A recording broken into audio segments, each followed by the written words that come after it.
Today on Can Haz Armory, how to properly hang the boxes from a tower so the armors can actually do work on them if we need to.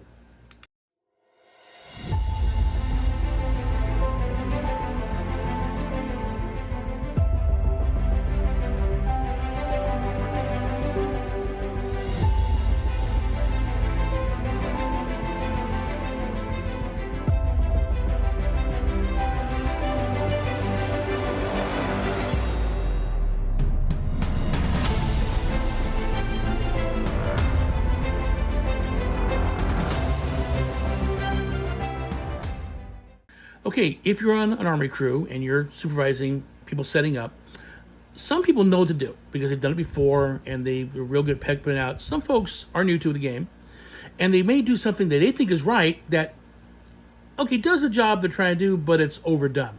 Had this happen at Santa Clara Regional last year, and in these people's defense, they were doing what they thought was right.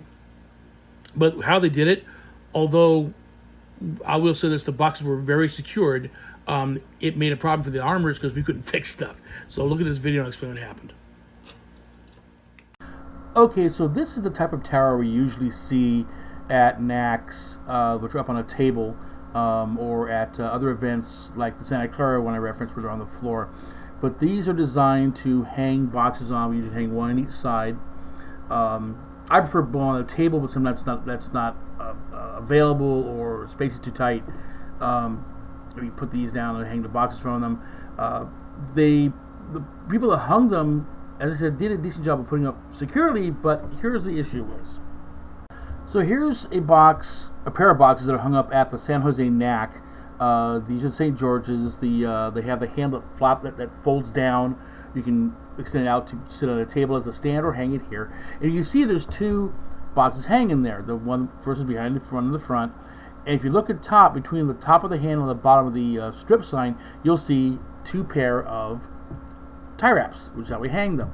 Now they are not through the both handles and around that horizontal part of the stand. Let me show what they actually look like. So this is a different box. This is the kind of box we actually had at Santa Clara. And you can see where on the right hand side, one tie wrap is going around the hanging horizontal post and the handle of one box. Then the other side is going around the handle for that box and around the horizontal bar on the stand. It is not engaging the other box's handle. And here's a better look at that one. Again, on the right you can see how it's engaging just the handle of one machine and the crossbar, so they're totally separate.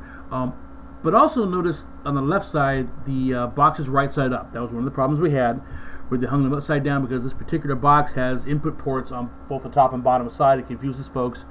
When hanging this box, you want to make sure that the scoring is on the bottom and the volume and whip and control ones are on top. If it's upside down, the light's going to be reversed. Now the reason we want to hang it this way is so we can get behind the machines if something happens. Refs put stuff on top of the machines, they fall behind, they get stuck on whatever in there, or if we need to replace a cable, we need to be able to get to it and actually have access to do that part of the job. If you don't do that, it looks like this. So here we have 7 tie wraps where we need to be 2. They're wrapped around everything. Both machines are wrapped together on the horizontal posts. God cannot move this thing. If we need to get behind it, we would have to cut it apart to get to it, which I had to do once. It's just way too much.